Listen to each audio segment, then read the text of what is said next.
Welcome, everybody. Welcome to the Legendarium podcast. I am Craig, your host, with another episode. It's another interview episode. If you're watching on YouTube, you already see his face. I have with me Michael Livingston. Hello, Michael. Hello. How you doing? I'm all right. It's the middle of the day on Thursday, and I'm interviewing somebody about the Wheel of Time. So I'm pretty happy. Like this is what. Many of our listeners are going to be listening to this going, gosh, I got to get through this and that in my workday. And this is my workday. So I'm great, Michael. It's hard. It's a hard life. You know It's what I right. mean? Yeah, exactly. Here we are going about our business. Yeah, it's rough. So, Michael, you are the author of the forthcoming, in really just a matter of a few days once this comes out, the forthcoming Origins of the Wheel of Time. All right, now this is, and there's a subtitle, The Legends and Mythologies that Inspired Robert Jordan. So that's your book. Tell us the release date on that, Michael, is? November 8th. November 8th. All right, yeah. So remember the 8th of November. I'm pretty sure that's how that goes. Close enough. Well, hey, now maybe people will remember. I will say this. If during the course of this conversation, people are intrigued, they want to check out the book, go on to whatever platform you use to buy books, Amazon or Barnes & Noble or whatever, and pre-order the book. Pre-orders are actually really important, please. As far as, getting books to climb up the rankings, getting attention and all that stuff. So if you are interested in it, don't wait until November 8th. Go ahead and do that pre-order, and it will help Michael a lot, I'm sure. So it would. It's showing love, show your love, and all those sales become one sale on the day, and that's really big. It'd be great. So, Michael, I want to ask you, I mentioned the title already, The Legends and Mythologies that Inspired Robert Jordan. So that, it's a pretty clear, like, one-line explanation of what the book is, but maybe we go into a little deeper explanation. What's your book about? So my book is about the legends and mythologies that inspired Robert Jordan. Okay. All right. Well, thanks for coming, Michael. It was a pleasure to have you. Cheers, everybody. So, Tolkien, Tolkien did this kind of way of building a world in which he was using language and history, which is something I've worked a lot on in my career. And Robert Jordan, sort of following up on that, took those same ideas and kind of made them bigger. Whereas Tolkien was somewhat and very intentionally in a smaller box about what he was willing to use as far as creating Lord of the Rings, cultures, backgrounds, that sort of stuff. Jordan, by the way he was constructing the Wheel of Time, and because of what the Wheel of Time is, was able to draw from a much bigger pool of material. And so I got into this many, many years ago, almost from the first time I was reading the book, became fascinated by this idea. And over time, got sort of well known enough for doing this kind of shtick that we ultimately did this book, which is going to kind of expose that sort of background process, who Jordan was, and how he was doing this, and using all his notes that were left behind, all his papers, and unused drafts and things like that, unpublished works, using all of that to kind of tell this story. And then the second part of the book is a glossary that you can kind of look people up. You look up Rand al'Thor, the main sort of protagonist of the series. Like, here's the pieces that Jordan used to create that character. Interesting. So it's half delving into the specific histories and like you said, Jordan himself, and then the other half is like the Robert Foster A to Z guide to Middle Earth. Like, this is the Randland version of that. Yeah, it's a combination of things, and it was a fun book to write because of that, because it wasn't just one thing or another, right? To use sort of Tolkien as an example, right? There's the Carpenter biography that everybody knows, but then there's also all these encyclopedias, and it's like, well, let's try and do all of that in one volume. And by the way, Mike, you have to keep it under this many words, Oh and man. like, okay, let's see what we can What do. was the word count Oh, ask on this? oh shoot, I can't remember. It's like, it It's was like 80 or something like that. So it was not as high as it could have been. I I mean, was gonna say, yeah, 80,000 um, words to do what you're yeah, talking about is not a small yeah, task. yeah. So and you wanted to, uh, give people the biggest scope possible within that, Mm, and really kind of help people understand what was happening. So it was hard to write, but also, I mean, just it's a barrel of fun. And for somebody who loves the Wheel of Time, to be given sort of carte blanche, here's literally everything. yeah, Um, go through it, make something of it. Is kind of it's kind of wild. yeah. Well, so in the let's take the first half of the book then, where you talk about the legends and mythologies that inspired Robert Jordan. Um, you know, casual fan. Well, I shouldn't say casual fans. You've got to read the book and maybe read a little bit about the book, maybe to catch some of the references. Some of them are easy. There's the Mercedes Benz hood ornament, right, that we Yeah. find, or the references to Mosk and Merc, or whatever the eagle has landed, and all that stuff. But are there things that your call them an intermediate Mm. reader, that they might not have caught, that they're going to find in this book, that something that's going to be of interest to somebody who really digs the Wheel of Time but hasn't dug in that much to this sort of thing? Yeah, I think there very much is. I mean, obviously, as you said, there are these obvious things. I mean, when I first read The Wheel of Time as like a 15-year-old, I was like, Gates of Paradisen. That sounds like the Gates of Paradise. I think you might be doing something there, right? Like, Right. you just at that kind of level, you could pick stuff up. But the level, the depth to which he did this with characters, that character name is reflecting this person and that person or this event. The way he took military history and rewrote battles to incorporate them. A lot of that stuff is much more hidden. Um, much of it is, I don't want to call it games in the sense, I don't want to like belittling it or whatever, but there's this kind of thing that Jordan was doing behind the scenes, a sort of story beneath the story, that is being told, and he didn't anticipate most people would see it, right? He didn't anticipate most people would kind of like recognize that, but those who did, he wanted it to be there. Again, yeah, I keep going back to the example of Tolkien. Tolkien does the same thing. Whether or not you recognize the Greek materials that lie behind bits of his text, or the Old English materials that lie behind bits of his text, like whether or not you get those, he knows they're there, and he knows why they're there, and what their purpose is, and he anticipates that hopefully somebody will see it and will be that much more kind of recognizing what he's done and Mm. get the fuller picture. But that if you don't get it, it's fine. You still got a story about hobbits and a wizard, and like that's fun. Like, so Right. so the same thing is happening in the Wheel of Time. The story of Rand and Nynaeve and everybody else. It's a great story on its own. It's a terrific story. There's a reason this is one of the best-selling fantasy series in the world, in history. There's a reason for that. It's a hell of a good story. And if that's all you want to get out of the story, like, awesome. Like, it's all you need. I mean, it's a great story. It's fine. But there are these depths to it that I'm hoping I can kind of bring forward and explain to people. Yeah. Give it that extra level of coolness.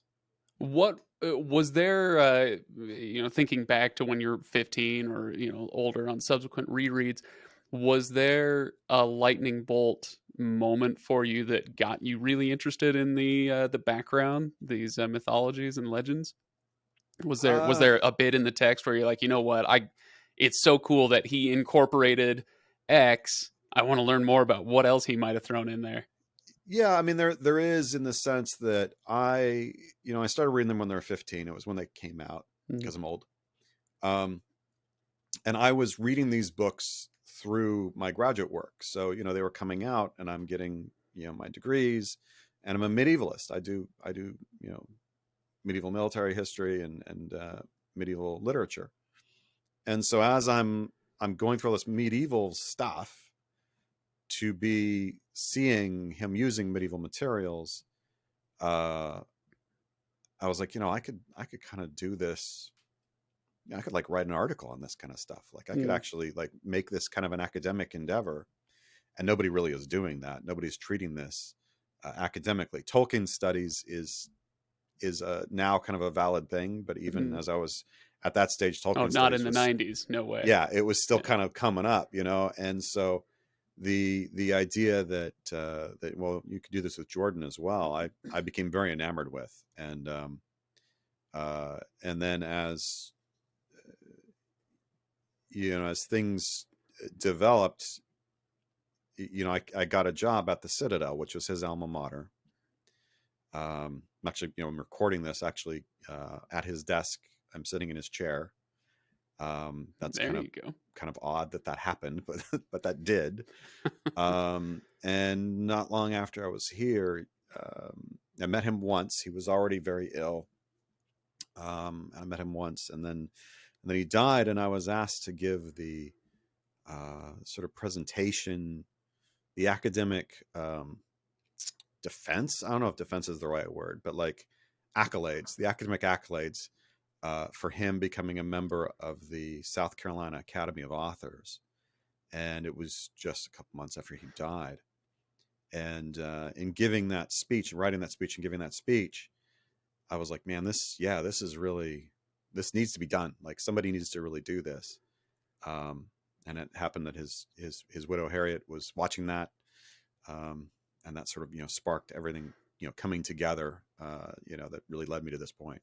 Yeah. Yeah. It seems like Harriet's golden touch has had a lot to do with helping a lot of people along the road, both before and after his death, right?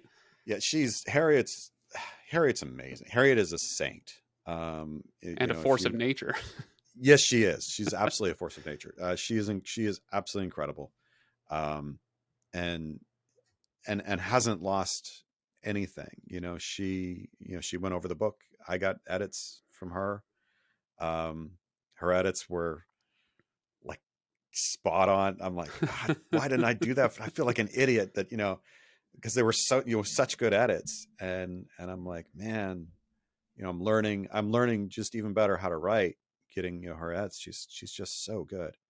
um so yeah, anybody who's in the fandom of Wheel of Time owes her this huge debt, for getting the series finished. And even before that, the role that she was playing behind the scenes, as it were, as Jordan's wife and editor, um is enormous. I mean, it is absolutely enormous.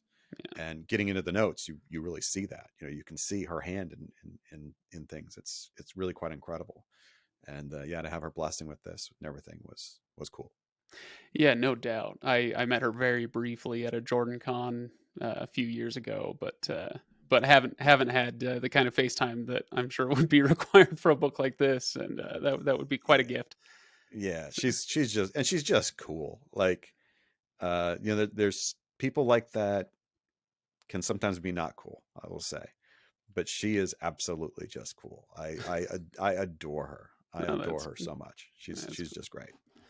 So, all right. So back to the book. I want to talk about the book a little bit more, then some general Wheel of Time questions, and then we'll finish up on the book again. But I want to hammer this a little bit more. Um, the historical and mythological references in the Wheel of Time.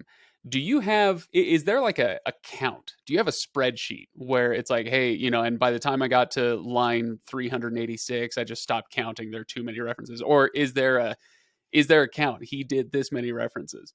It's there's 14 million words, I think, in the Wheel of Time. um 14.2 by my count. there yeah. It's It's we had to read the whole thing for the podcast. Had to, right? But by the time we were done, I was like, "You got to be kidding me! How much did we read?" So I looked it up. yeah, okay, so 14.2. I mean, it's so much. Yeah. When we actually originally envisioned the book, the idea was going to be that the book was going to be almost like a read along. So when we originally were were putting it together, it was like, all right, you know, I think I was going to do start with the Eye of the World and then do New Spring at the end. So it was like Eye of the World, prologue, page 3. This is what he just used. Like, you Yeah. know, page 4. This is what he just used. Like, almost like a running foot, like almost as if you had like footnotes. You know what I mean, to the book or to the series. So that was the original kind of conception. Was like, oh, we'll just kind of do this as like a read along, and it'll be this kind of companion volume. Like, oh, this would be really cool. Um, yeah, it fell apart so quickly because it was like, there's first of all, you go insane, right? Because uh, you know, bits of it are being given away at different points, and so like, well, when Rand is first mentioned, do I give everything there? Like, if you're doing this as a read along and it's your first time reading through the book, you don't want everything there. So Right. so it got and yeah, it was just, I'm gonna be bogged down in this thing forever. And Tor was like, yeah, we need it, you know, by X date. And oh, okay. Um, so you know, not gonna say no to that. So yeah, we I made a big kind of shift to it at a certain point, and it was because it was just too big. Um, you know, I've actually not counted up the number of entries in my little glossary. It's quite a few. Mm. Obviously, it's like half the book. Um, and it's not all the entries that there could be. Is what I would say. Okay. It's sort of like, um, here's what's happening. Here's a sample of what's happening.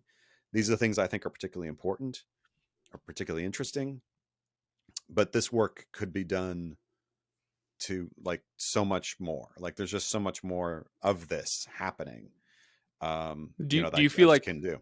do you feel like you would want that to happen? Like, hey, I've cracked the door and now others can come and build on Oh this, yeah. or yeah. Oh yeah. And I'm not by any means the only person who's done this or first person. There's some terrific websites out there, Hmm. that have, you know, tried to do this work, done it somewhat, you know, blind, I would say, and I don't mean that disparagingly or whatever, but they didn't have access to the notes or whatever, right? They were just like, well, I Right. think this might be connected.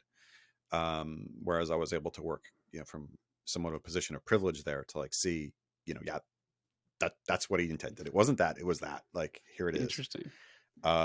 But yeah, there's a ton more that could be done, and I very much hope that more people do it. I mean, if the book does really well and everybody wants it, like, you know, I could do another volume of this or whatever. But Pre-order yours uh, today. Fine bookstores everywhere. at or unfine bookstores, I don't really care. Just give me a sale. No, you know, that's obviously kind of things above my pay grade, right? I did what I was told, and you know, and here it is. But yeah, I do hope that it inspires people, you know, to do more work like this, you know, because you know, I've got the notes, I've got the papers, and I've got my experience, right, and my, you know, academic background, which is not everything, right? I mean, I have significant things that I'm not super great in, and somebody who's a specialist in something else might be able to take a turn through this and be like, oh no, Hmm. that, you know, there's this other thing that Livingston didn't see, you know, because Livingston is ignorant of X, Y, or Z. Like, awesome, like Yeah. great, you know, I am ignorant of that thing, and it's awesome that you aren't. And so yeah, I'm hoping there's a lot of that. Well, and you say it's the background that you come from. It's not everything, but it's also not nothing. And I want to talk about the process a little bit of writing a book like this. With your academic background, I have to imagine that helps a lot with a nonfiction book like this, just in terms of organizing and researching and kind of that. That pointed way of doing research, and it's not haphazard, it's not blind the way that you talk about, us mere internet folk. That so I'm messing with you, but tell me a little bit about kind of the difference between writing this versus writing fiction, because you have many fiction books for sale at fine bookstores everywhere. um you've written your own share of fiction, Yeah. but this is a different beast altogether. What's the process like for somebody like you? So, the first kind of big step in it was getting my head around the fact that I'm doing this um, as an academic and not as a fan. And I don't mean that to say that I'm not a fan, because I really am.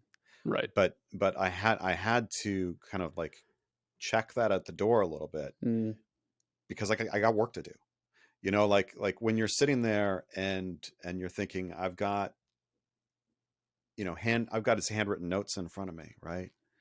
And it's, I mean, there's, it's like being in the inner sanctum or whatever. But you have to be like, no, I got business to do. And this is the same, with any kind of experience like that. I've found, when I was working on the Tolkien archives, and you're sitting there holding, these piles of unpublished Tolkien stuff, the same kind of thing. You want to geek out, but it's like, well, no, I'm on the clock, right? I had to go through a mm, lot of permissions to hold this stuff. I have a task to do, and I have to do it.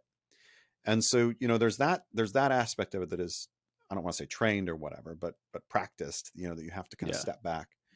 And then, organizationally, it's the same as any academic project I've got. These are all sort of clues, right? If I'm, my last book on the Battle of Crecy, right? Well, I've got all these different sources, all these different chronicles and all these different, bits of intelligence, and they're all just puzzle pieces, and you got to figure out how to fit them together. And there's an organizational process to that, that's obviously, I think, going to be intrinsically, unique, to the individual. I sort of have the way I process that material and organize it. Other people might have a different way, and that's fine, as long as it works for them. I had to construct spreadsheets. Um, my wife's always laughing at me because of my spreadsheets, but like, I need spreadsheets. And like, I had spreadsheets for, all the paper material, like all the archive material, in order to figure out, because a lot of it's not dated, and so I had to figure out like what order are all these Mm, pieces of information, because they're kind of, he'd kept all this stuff but hadn't organized it. So right. it's So like, it's all kind of loose. here's like just this stack of stuff, and you're like, well, which comes first? And Oof. a lot of that's kind of reading it and parsing out, well, this one has this name for that character, this is this name for that character, right? And that's the earlier, and sorting it out. So I had a bunch of spreadsheets doing that stuff, and then I have these just running files of, here's, here's the characters, for instance. I found a snippet on them, slotted in, that's where it goes. And then out of that can organize a book. So yeah, there's inevitably that aspect of it. And I do think having an academic background was very useful for that. He was very fascinated by military history, and that's a big part of my background. So that's very useful. Yeah. It obviously helped a lot that I teach at the Citadel, and I'm in my 17th year. This is like, he used this place, so that was really useful. I'm like, yeah, I know what that is. I walk by it every day. Yeah. And it actually was very useful, though, as well, that I do have a fiction background, as you said, because, my first trilogy, the Shards of Heaven series, that's historical fantasy. It's our history, but like with like, if the Ark of the Covenant was real, like, what does that Sure. do, right? Yeah. If the Trident of Poseidon was real, but like, it doesn't change the facts as we know it. Just how would that have worked in the background? Well, that process of kind of weaving history and myth in, to my fiction story, and into history. Augustus Caesar, I know, was at this point on this date and went there, and okay, well, how can I tell the story through that? In many respects, that's what Jordan was doing, right? He's got these myths that he wants to tell, and he's weaving a story through it. So there were moments as well where it was like, well, would I do it that way?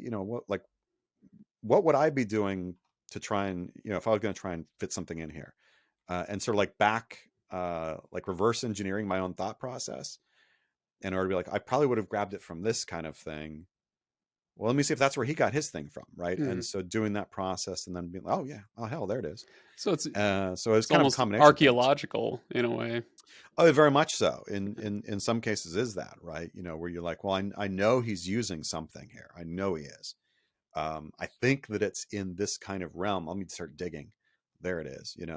Yeah. Some of it is smoking gun, like, he says like this is what I'm using. But in other cases, it's yeah, doing this sort of detective work, as it were. Is Yeah. there, on balance, in your book, in the origins, sorry, not the, sorry, it's just Origins of the Wheel of Time. I want to make sure I get this Hey, right. you So can when call it people, the origins if you want, man. That's all right. uh, hey, for people Googling it, I want to make sure you get it right. No, on balance, is there more or less of one of those types of things, like the smoking gun versus the I had to dig it out? Um, and and how did you approach that balance? Like, how firm would your evidence have to be before you would include it in a book like this? So I guess what I'm getting at is, how definitive can people look at this material? So that's a terrific question. The most definitive smoking gun stuff I cite. So I will say, um, this piece of evidence comes from like, that piece in the archives, much of which is public available. There's a decent sized chunk that is not, but much of it is, and so I cite my sources. I found that on this piece of paper. You can go look at it. Or you can't look at it, but I But found I it on a did. piece of paper. I Yeah, but I did. did. Haha. Yeah. Yeah, I did. So sorry. Maybe someday you'll get to find out. So there's that, and then as you're kind of hinting to, you get then to, in my mind, I kind of call it a gradation of scale, right? There's I don't have the smoking gun, right? But there's enough smoke that something went off, right? Right. Like there's enough smoke, there's fire, and so I'm 90% sure, right? Or I'm like 80% sure. And I did have to decide at a certain point, like I'm not gonna make it just here's all this stuff that like Livingston thinks. Like, I mean, first of all, I couldn't do that because the book would get too big. But it was also like, this is really, um, trying to get it as accurate as I can to, if he were still here, if he went through that, he'd check, yes, yes, yes, yes, yes, yes, you got me. Like that's where it should be. Yeah. And it shouldn't be, well, that's just some harebrained thing. There, you know, so what is my percentage? I don't know, 80%, was where I would cut it off. I'd be like, I'm only 79% likely, not going to make it. Like, Interesting. it's Okay. sort of, the less likely, always the less likely it's in there. I mean, I've So got a so huge, even a lot of the probablys didn't quite make it into the book. yeah, correct. Yeah. I've got a whole, Interesting. I've got a whole file that's, here's all these other things that nope, I'm going to take that out. No, Yeah. I'm not going to include that one. And, um, and some of it, some of it to me is really seriously interesting stuff, but I didn't feel like I could include that at the, especially if it meant costing me, somewhere else in the book, Yeah. something that I was more certain of. So yeah, I kind of had to balance that. It's not like he had a running glossary of his own, right? That sort of like, so the skeleton key, like that didn't exist. Right. Um, so yeah, a lot of it was kind of piecing things together. But yeah, it's these are the things I'm most certain of, Yeah. um, and are most interesting. There were some things as well that I'm like, yeah, I'm totally certain about this, but it's not nearly as interesting as giving this to the fans, which they're really going to enjoy. So there was a lot of that as well. When I found out I was doing this book, I was just like, I mean, why the hell am I doing this book? Like, how do I deserve this? Like, people would give their right arm to do this.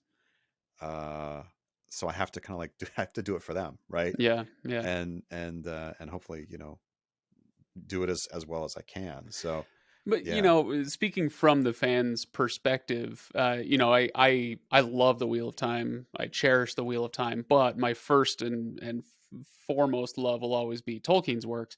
And I know a lot about Tolkien's works, and so there is that part of me that's like, hey, how come I didn't get to write that book? But from the fans' perspective, we should also recognize I am not equipped to write that book. Right? Like I don't have the access, I don't have the discipline, I don't have the practice, I don't have the the time, that whatever. And so I think we have to be grateful for people like you who do get those opportunities and make the most of them to give us fans something to enjoy. Yeah, well, and but as I said, hopefully you know you'll see something I missed, right? That's my goal. I'm going to email you. That's Yeah, my man. goal, is to email you and be like, man, you son of a, you missed this. Yeah, no, bring it on. And I'll be like, well, shoot for volume two. Yeah, there you go. Yeah, because there's just so much. It is so much, and I kind of have this like secret hope.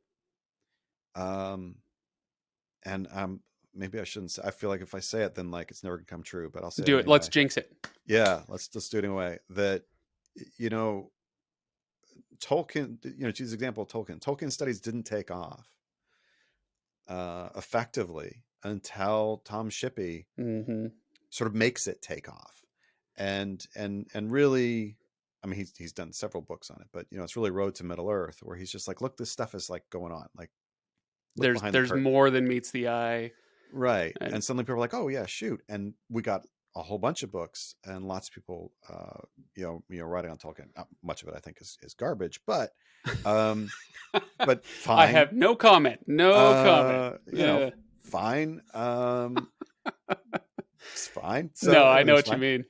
mean. And so, yeah, I mean, I kind of hope that, even if it's not, this book also, this was authorized right by the estate and um, kind of going through all that, somebody could do a book that isn't, kind of under those auspices or whatever, and sort of taking this and running with it.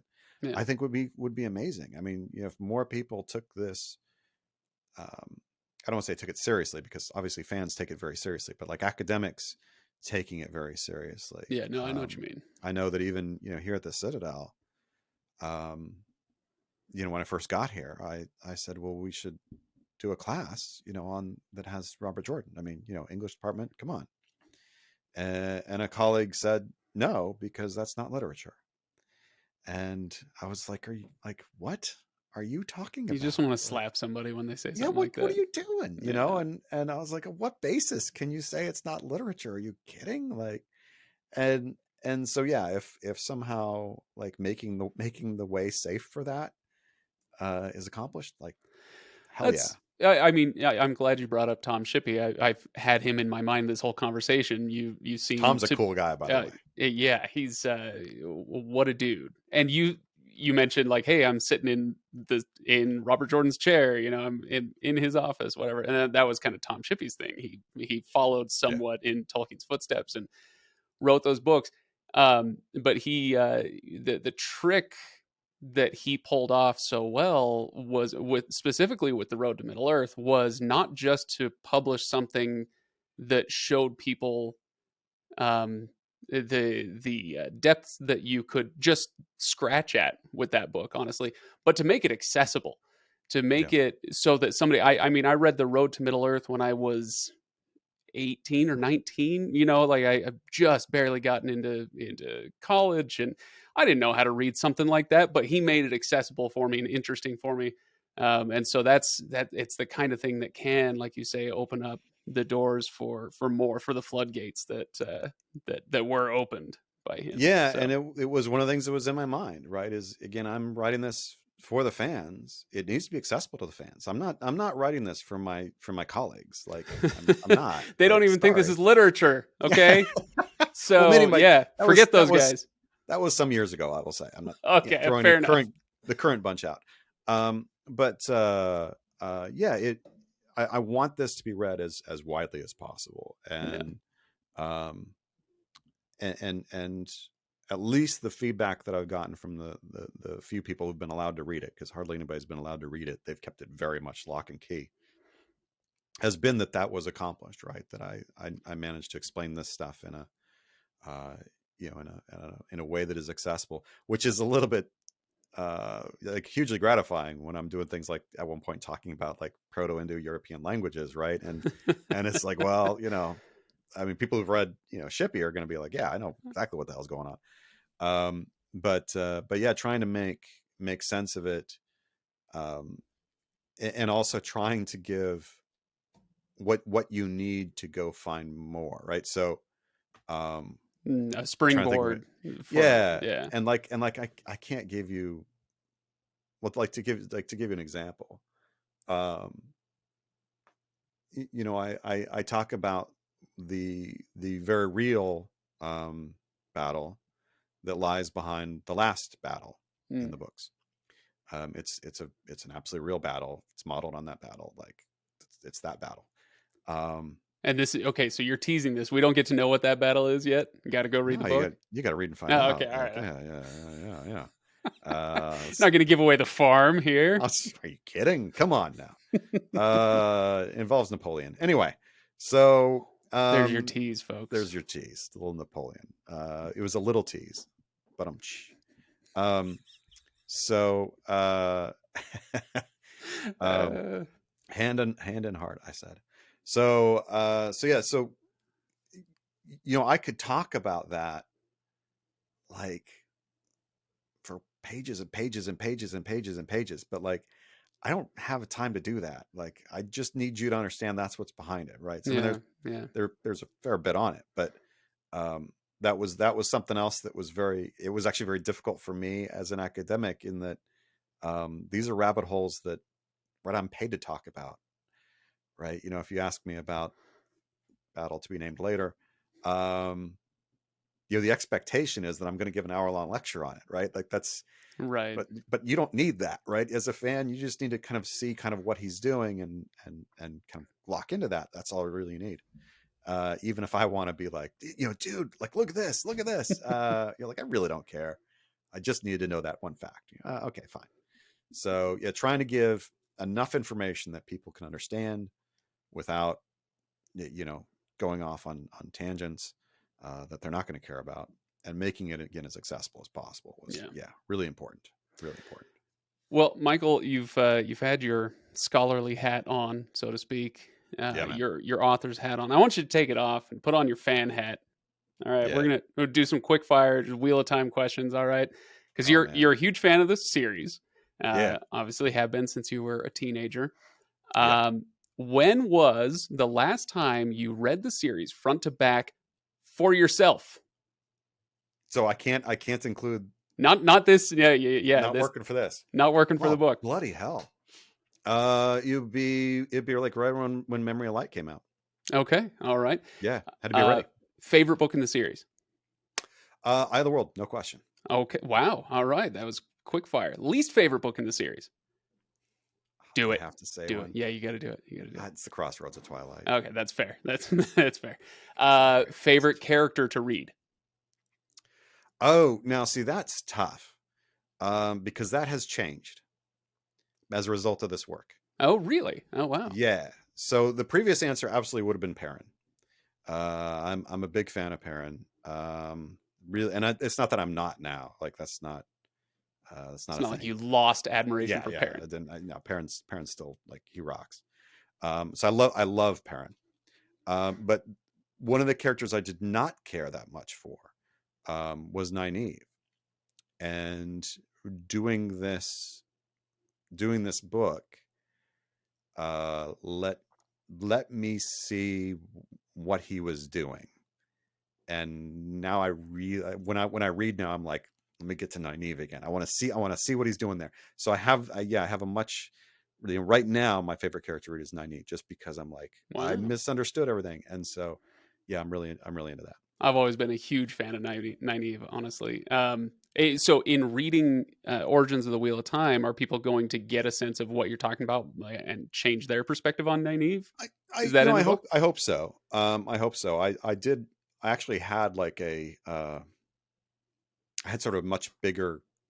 I had a big chunk on this actually in the book that I end up having to cut, in which I was sort of talking about like misunderstanding of characters, and I just threw myself into the bus, like like, hey, here's where I was, and here's where I am now. I tried to give enough in there that people will see, if they were like-minded to as I was, they can see how to, Hmm. have the clues that would kind of move me to think otherwise. It the in short, I would say the recognition that she was, um like, that she existed as a character before whole swaths of other people you think of as main characters, like that she's like right there at the beginning, and her arc was so well established. But before he's putting pen to paper with a story, like he's just kind of brainstorming stuff, like that it was already there. I was blown away when I kind of really saw how deep that went. So yeah, I like her a lot All right. Yeah, I love it. Uh, and favorite scene or moment from the series, the thing that really just lights your fire. now. My favorite scene, dude. I mean, a lot of people would say like Dumai's Wells, or Yeah, I mean, maybe Dumai's Wells is cool. it's cool. Um, Yeah, it's a very cool scene. yeah, it's a very cool. And I wouldn't disparage, especially when, like, the history of what's going on behind that scene, because I talk about what he's using Dang in it, making Michael! You know everything, and and you're making killing us with your hidden knowledge. Okay. in making Dumai's Wells. It's really cool what he's using for that. I loved writing that entry. I really did. Uh, but I would say when I think of like what my favorite scene is, setting aside that kind of academic part of me, I remember as a kid, reading, when Rand first gets into the stone, and gets Calendar, like In the book 3, yeah. yeah, in the Dragon Reborn, that moment, I remember reading it, like I remember as a kid, like reading that and being like, holy, oh my God, like, just obviously Excalibur, it's all this stuff kind of coming together, and it was just like, oh wow. I thought that was just so cool, and it's never really left me, that kind of that shock of happiness and Oh, I love those excitement. moments. Yeah, Yeah. it's never left me. So that's, yeah, I'd One say one of my that. favorites is kind of the opposite end of that. I remember when I read The Wheel of Time for the first time and got to the Great Hunt, and there's the scene when Egwene is, spoiler alert, I guess, Egwene is collared by the Shan-Chan, and it, Yeah. in my memory. So I read it the first time, and then a few years later we did it on the podcast. And in my memory, that bit had loomed so large that in my mind it took up the entire second half of the second book. And it turns out it's a pretty short moment. It's all, Yeah. maybe a couple of chapters, but something about the horror show of Egwene chained up and the way that he wrote it, like it. So I kind of, I have similar feelings, but in an opposite direction. I'll never forget that, and it's one of the most horrifying things I think I've ever read in my life. That's Uh, awesome. yeah, That's awesome. really love that bit. Yeah. Good answer. Good answer. Good answer. I'm going to allow that, man. Good All answer. right, fair enough. Yeah. Okay, cool. So the I almost said the again. Man, this is gonna kill me. Origins of the Wheel of Time. People need to go check this out. They need to pre-order it because there's going to be stuff for them to learn. And I include my friend Drew McCaffrey from Inking Out Loud. He's a mega fan. He wins all the trivia contests at Jordan Con. Like, this guy is nuts. And it sounds like he's going to learn a few things from reading this book. I I would hope so. I would Yeah. hope so. I mean, I would hope that kind of everybody from your kind of hardcore theorists, Theorland people, to your casual fan, that everybody's going to find something to love in it. Um, and and he should know that he would beat me in trivia. 100%. It's a funny thing. I Oh, was that's trying a to different explain this. skill set. That is a different Yeah, skill set. Yeah. it's such a different skill set, and I can't remember who it was that was like, "Oh, we want to we want to have you be in this Wheel of Time trivia thing," and I'm like I'll lose. Like, I don't know what you want me there, because the way that I parse and use information is not that. Like, I Right, don't. right. It's It's not like rote memorization. people assuming that all Jeopardy contestants are geniuses. It's like, no, they have a very specific type Right. of brain, Right. Um, Yeah. So no, he would wipe the floor with me. Good on him. Awesome for him. It's really cool. I love that people know that stuff. you know, and It's I'll fun. Yeah, say, it's fun. you know, that so many have built tools, right? You know, online. You know, the websites devoted to Jordan. Uh, you know, I cite them quite a bit in the book because I'm like, you know, this is awesome. Somebody made this thing. You know, like If it's a good source, it's a good source. it's a great source. The source that was put together on Theoryland for his interviews Yeah. is brilliant. Like, you know, I didn't have to build myself a database for interviews. They got one. Like, that's just really cool. And I'm hoping to also kind of bring attention to the work of folks like that who've kind of Yeah. done this out of their own, you know, love uh and and yeah, it's enormously useful, and you know, well done. Thank you all. You know, fans are amazing. Hey, ain't that the truth? Yeah. All right. Well, you've teased a couple of things. You know, some Napoleonic battle to learn about. There's also, and this is off of the official description, so I'm not spoiling anything here. But there is it says a brand new redrawn world map by Alyssa Mitchell using change requests discovered in Robert Jordan's unpublished notes. A new map, A new ladies map. and gentlemen. Now So that's actually out already. yeah, yeah, yeah. Yeah, that's already out. But it's included in the book. It's included in the book, but they've released the map. It's on Tor.com. Right, right. Which is really fun to see people seeing that, because I knew this, of course, was coming, and that had to be, you know, I wrote a little article to accompany that. That was probably the scariest moment for me, was Really. when they said, I said at a certain point, you know, look, this is what I found in the notes. The world map's wrong, and like, so I'm gonna say that, like, so what do you want me to do? Like, I'm gonna say it, you know, Oh. like, and there'd already been talk about doing a new map, because the world map, as opposed to like the Westland map, but the whole Hmm. map of, you know, Shanchan and everything, isn't a terribly great one. And so we'd already talked about making a new map in that regard, and then to find this new information, it's like, yeah, and the old one's bloody well wrong, like, and really wrong. um and they were like, yeah, so yeah, let's do it, let's make a new one. And very quickly it became, well, what's that going to look like? Well, what does Mike think it should look like? um which was not something I was prepared for. Yeah, yeah. You know, would you like to move a mountain? What? Like, what do you, what? I'm Right just a click. little, Right click to right. move mountain. I'm just a little person here. What is Yeah. happening? So yeah, that people can go look at that map already. And it is just really cool. Yeah. Well, it sounds like it's going to be an awesome resource, and it'll be, by my count, the 17th hardback in the series. So we've got 14 books, we've got a prequel, we've got the White Bible, or whatever we're supposed to call that. And now Origins of the Wheel of Time should go right next to that. So I hope people go check it out. Michael Livingston, thank you so much for taking a few minutes to chat with us about the book, and about, you know, and taking off your professor hat and, you know, getting down and dirty with us fans for a little while. Love Really it. appreciate that. Thank you so Um, much for having me. so November 8th, it comes out. Like I said, please pre-order if you're interested in this. If it's something that you're thinking, oh yeah, I'll get to it someday, get to it today. Help out with a pre-order, and you know, after you're done with that, I don't know, before, after, whatever, head to the legendarium.com, where you can check out our wares. We have our entire series. I think we did 32 episodes on the Wheel of Time, something like that, some absurd number. And that is all grouped there.